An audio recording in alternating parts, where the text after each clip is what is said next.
Y ahora vamos a bailar y vamos a escuchar guairas en la voz de la princesa del Ande. No sé qué te pasará por ser pretencioso, no sé qué te pasará por ser vanidoso. Ahora y toda la vida no seré tal cosa. Soy ave que no temo a nadie, vuelo donde quiero.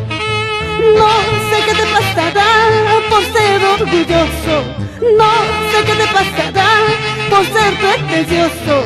Ahora y toda la vida no seré tal cosa. Soy ave que no temo a nadie, vuelo donde quiera.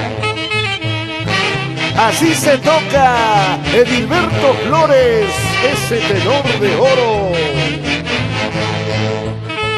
No te olvides que yo soy un piquito de oro. No te olvides que yo soy un piquito de oro. Ahora y toda la vida no seré tal cosa.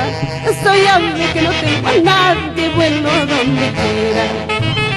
Ese tu lindo plumaje como quedaría. Soy ave que no tengo a nadie, vuelo donde quiera. Así baila la señora Olinda Barrera Aroni en la joyería La Rejita.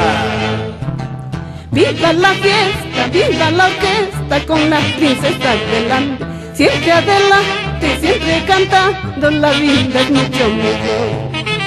Viva la fiesta, viva la orquesta con las princesas del Ande. Siempre cantando, siempre bailando, la vida es mucho mejor. ¡Qué bien baila la gente de la pastelería Estefano! Y no se queda Eric Casachagua por Huancayo.